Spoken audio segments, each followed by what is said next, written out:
Freaky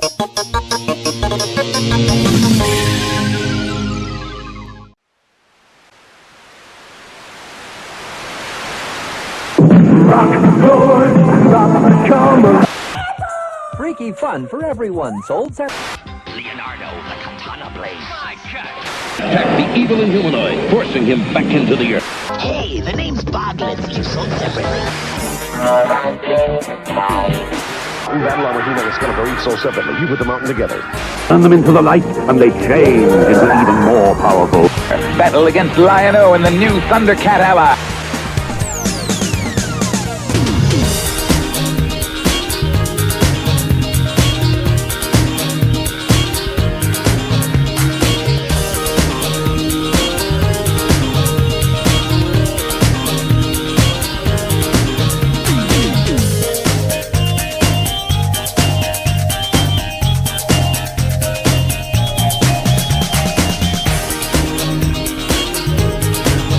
Hey guys, welcome back to That New Toy Smell. Today we're going to be taking a look at the Masters of the Universe ReAction figures Part 1. Part 2 will be next week, and we're breaking it into two parts. Even though each part is only about 5 minutes, they're not super long. We're breaking it into two parts because we're breaking in a new video editor. That's right, it's no longer just me doing all of it, and it's no longer my fault when the video looks terrible. No stress, no stress. So, I want you guys to meet the new video editor, new member of the team. This is my son, 4TG, also known as For the Gamers, or Gamer, or 40, or 4, or whatever they call you. They've got like 1,000 different names that they call you. Yep. The man of many names, that's me. So, your championship belt is not as shiny as mine. Yeah, but it's tastier. The big cheese? Alright, well, we'll see. So anyway, guys, he's getting into video production and video editing. This is the first thing he's put together for me, is this video segment. Actually, I'm going to make you do the whole show. Oh. I'm going to make you edit this intro and the outro at the end and do the credits and everything. Okay.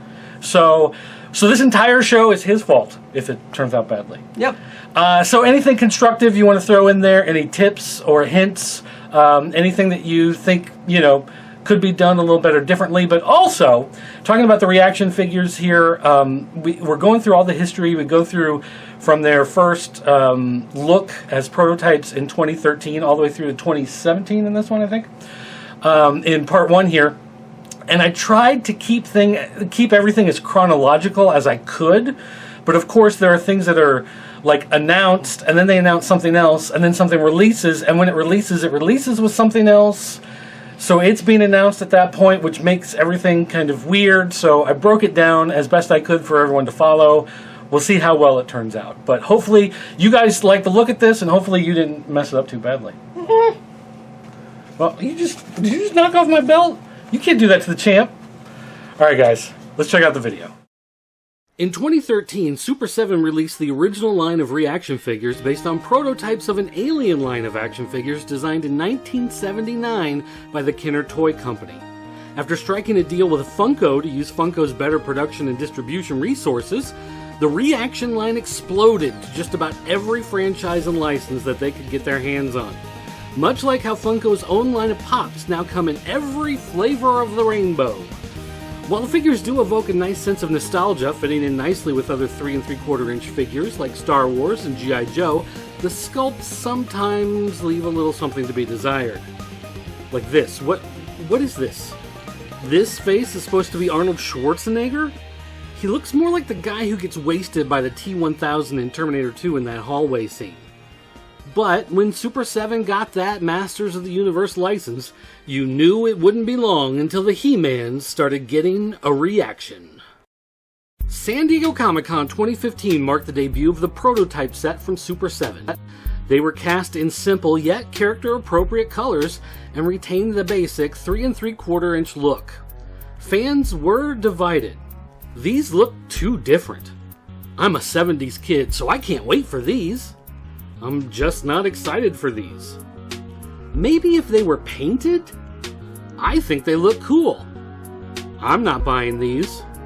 I won't buy these. These won't sell. Undeterred, Super 7 soldiered on with an exclusive By the Power of Grayscale set at New York Comic Con in 2015, and this set was also met with mixed reviews.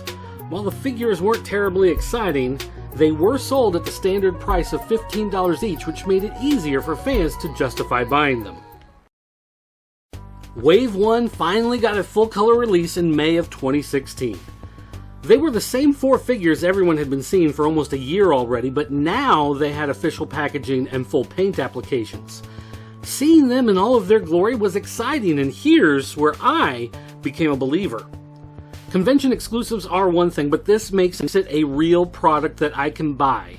And so I did. Well, except for Beastman. He's a meh character to me, but overall I liked these. Sure, there's only 5 points of articulation, but my imagination is limitless. I will admit, though, that the faces for He-Man and Skeletor could have used some refining. Much like that Terminator that doesn't look like a Terminator, He-Man's face is a little derpy, and Skeletor has giant hound dog eyes. I can look past that and call it artistic license. And oddly enough, pictures of the figures available in the wave on the back of the packaging actually show artwork of the original 5.5-inch figures and not the ReAction line. Weird. San Diego Comic-Con got the first batch of Wave 2 figures, featuring Man-at-Arms, Trapjaw, Triclops, and the Sorceress. When the line made it to retail in 2017, Super 7 added a recolored He-Man with fleshy gauntlets and a purple pants Skeletor, along with the greatest injustice ever done to a character, a mustacheless Man-at-Arms.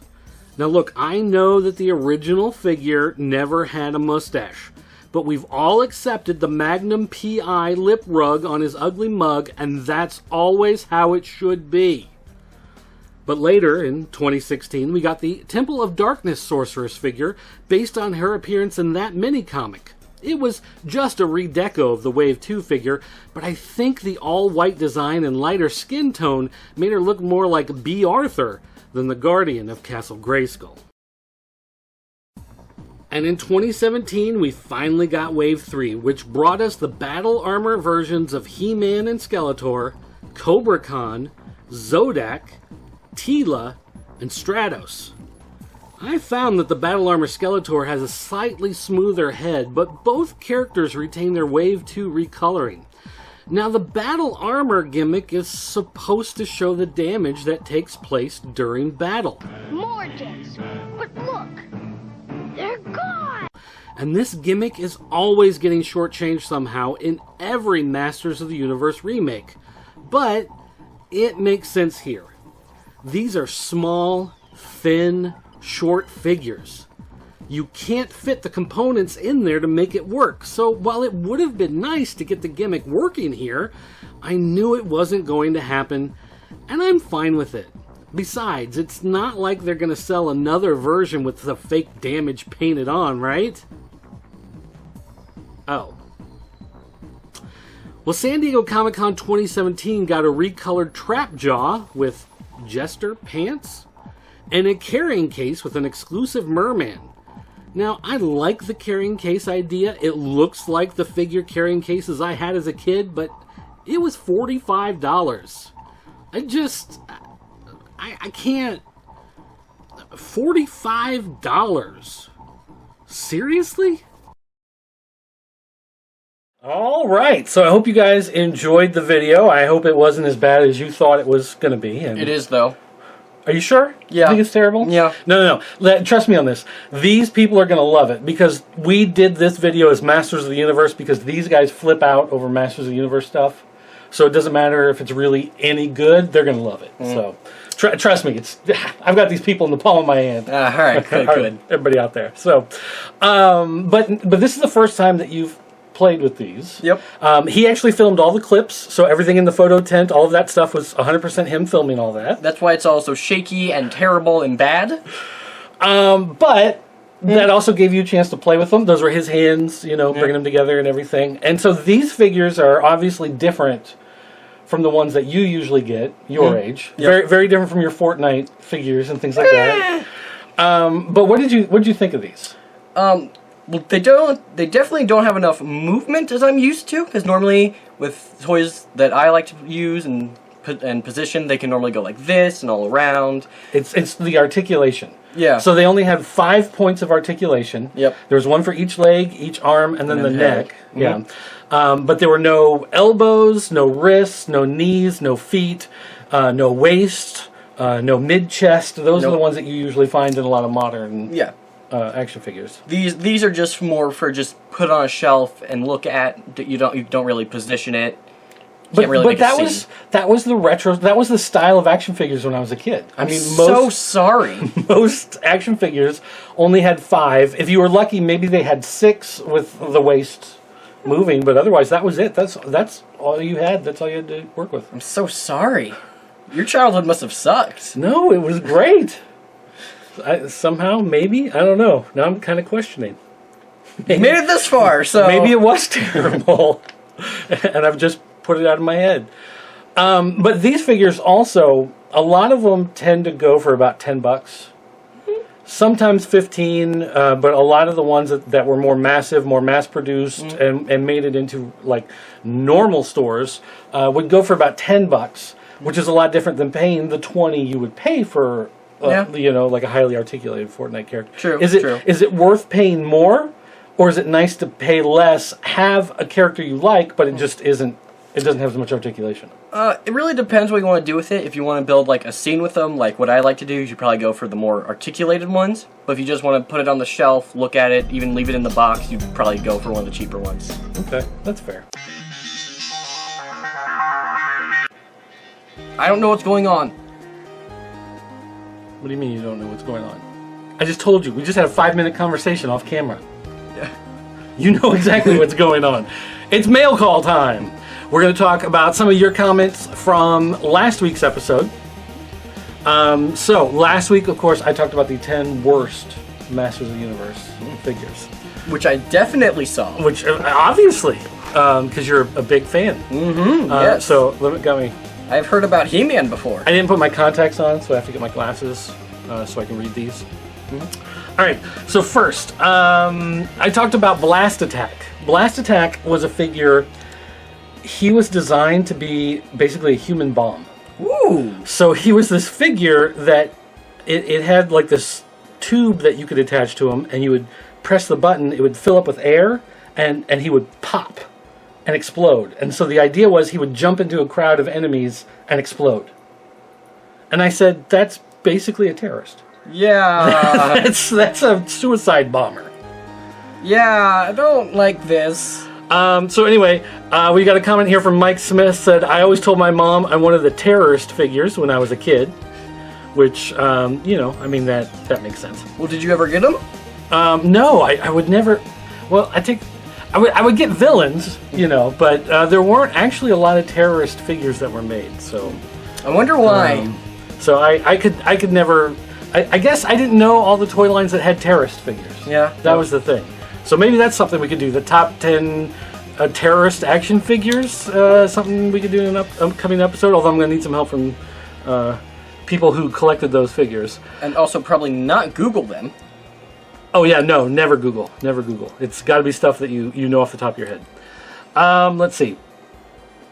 Someone made a comment about Blast Attack. On the package, he's attacking Mosquito and someone else from the Horde. Grizzlor? No, a Horde Trooper. That's who it was, a Horde Trooper. And he was talking about how they were made so that Mosquito could blow up Blast Attack. Gosh, I don't know where that comment went. Between all the different places that we have comments, I don't remember where it went. It may have been Scott Neely. I want to say it was Scott in one of his, because he leaves like 9,000 comments on every. Instead of doing just like one comment where he lists like 20 things, there's like a ton of them. So sometimes it's hard to track down the right one. But anyway, they were talking about Mosquito was a character that looked like a mosquito. And so he had the long nose, like he was sucking blood. Oh, I couldn't tell. And so the idea was you could take Mosquito and stick him into Blast Attack and cause Blast Attack to blow up. Huh. So somehow, but that would kill Mosquito, right? But wouldn't mosquitoes normally suck blood and not blow? I don't know. I mean, that figure did suck, and it really blowed. So, I mean, I don't know. A lot of people, I got a lot of comments back. They agreed on Prince Adam was one of the worst characters. They pretty much all agreed that that was a terrible looking character. Although somebody said it's a fantasy story. Think about the transformation. Let's see, something like Transformers. You could have robots that come from space and they turn from the dog jangling as he runs past. They could turn from a huge robot into a gun or into a car. So obviously, you know, have some fun with it and stop worrying so much about Prince Adam turning into He-Man. But my point is, Cringer was this dumb, lowly little cat, this weakling little skinny cat, that would be blasted with the power and become Battle Cat. So it would grow bigger, and he would grow more ferocious, and the armor would appear. So it would make sense that He-Man would do the same thing, that Prince Adam would be a scrawny, littler guy who would transform into the big, muscular He-Man, the same way Cringer would transform into Battle Cat. Therefore, he should have an action figure that was a thinner, scrawnier guy. Instead of what they did was they just took He-Man and they painted like a white shirt on him and pink and purple tights on him and put a velvety reddish purple vest on him and said that's Prince Adam. So it was the exact same figure, but just in purple and pink clothes, and so that made him a prince instead of... It's just downloadable content, just a different costume. It's DLC. In action figures it's called a redeco, because it's redecorated, it's not DLC. These kids, I'm telling you, some of the stuff they go through. Well, I'm yours, so... Dark Avenger 3812 says, Blast Attack looks like the guy doing this review. Which, I've never even seen him, and I agree. That's fair. I said the Blast Attack looked like a master of the universe because he had a dumb look on his face. Someone said, I enjoy all the figures, so I don't agree with this list. There are many objectively worst ones, like the out-of-scale Orko. 2000X and classic Manny faces and Ram Man toys can turn their heads, so the restricted head movement may be a flaw with the vintage figures. It's not true of the actual in-universe characters. Okay, but also, this was about the vintage figures, so even if Classics made a better looking Ram Man that could actually turn his head, or a better version of Manny faces that would have a harder to twist face, that still doesn't fix the original figure in the line. So, I mean, sure, Classics fixed some stuff, but doesn't count in the vintage. Willis Wheeler, he said the spinning top figures do look dumb. There were two figures, Twistoid and Rotar, that were basically tops, spinning tops, that had like a head and these little arms on them. The classic Beyblades. Ooh.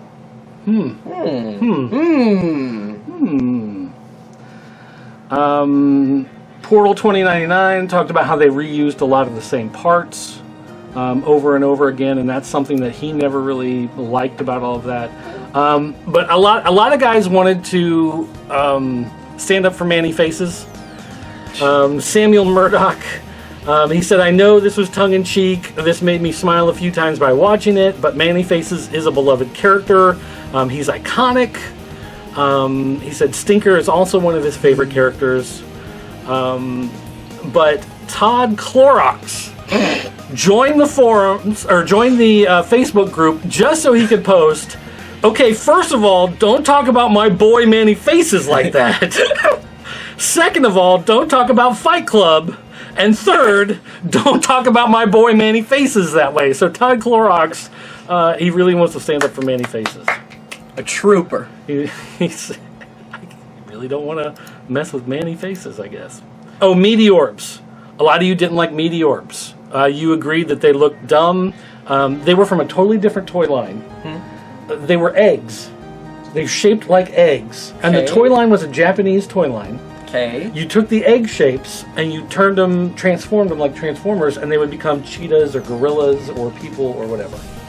So what Mattel did, Mattel bought the rights to these transforming eggs, called them Meteorbs because they are meteorite orbs from outer space that fall to the ground, you know, on Eternia, that's the planet they're on, and would turn into these creatures. Okay. And so they were like, these are meteors. They're meteors. They're orbs. They transform. And they were eggs. They were clearly eggs. Every one of them was shaped like an egg. So a lot of people didn't like those, which makes sense. I mean, eggs are fragile, and meteors fall from the sky, so they don't really mix well. Oh, it was Darren Bloodworth. Mosquito is pictured on Blast Attack's artwork because he's able as a figure to blow Blast Attack apart with his metal nose. So there you go. Red Vitamin Blue.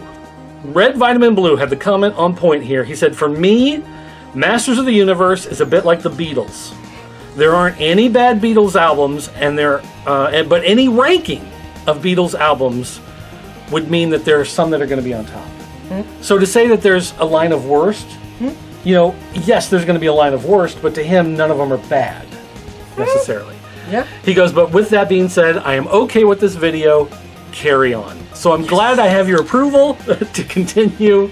But that makes a good point. And a lot of people missed that point, where even though a lot of what I said was tongue-in-cheek and I was taking cheap digs at some of these characters, really, like Manny Faces, I don't hate Manny Faces. Fakor, I like Fakor. I think it's a fun character. The idea behind it was kind of dumb. The figure was kind of dumb. Even though I still overall like it. So just because something is on the worst list doesn't necessarily mean it's bad. It just means everything else is better. And so that was a good point that he brought up there. So don't forget, if you want to comment, you can always leave comments down on the YouTube page here. Or you can call our 24-hour voice mail line. It's area code 217-953-4025. You have to put that on the screen, though, while I say it. Oh, no. Yeah, so have fun with that.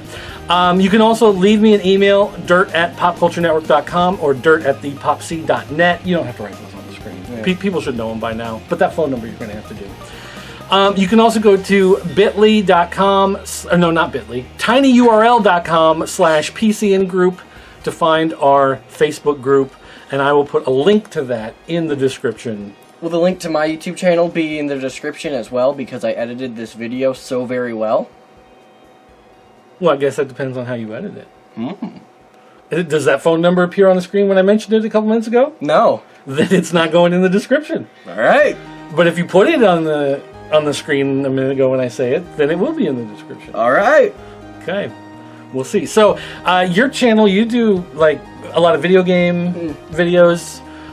You've been editing some videos for a couple other people. Do you put those on your channel also, or? Generally, if they can't get it up in time, or something happens and they just can't get it up, then it goes up on my channel.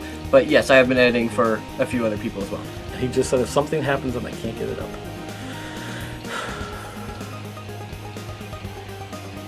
Anyway, thanks for watching, guys. I hope you enjoyed this episode. We'll have part 2 next week where we look at 2018, 2019, and anything that might have happened this year before the virus hit. I don't think there was anything. I'm pretty sure there wasn't anything, but just in case I've forgotten something as I'm thinking about it right now, if there is, it'll be there. Why not? So that's going to do it, guys. Thanks for watching, and I'll see you next time.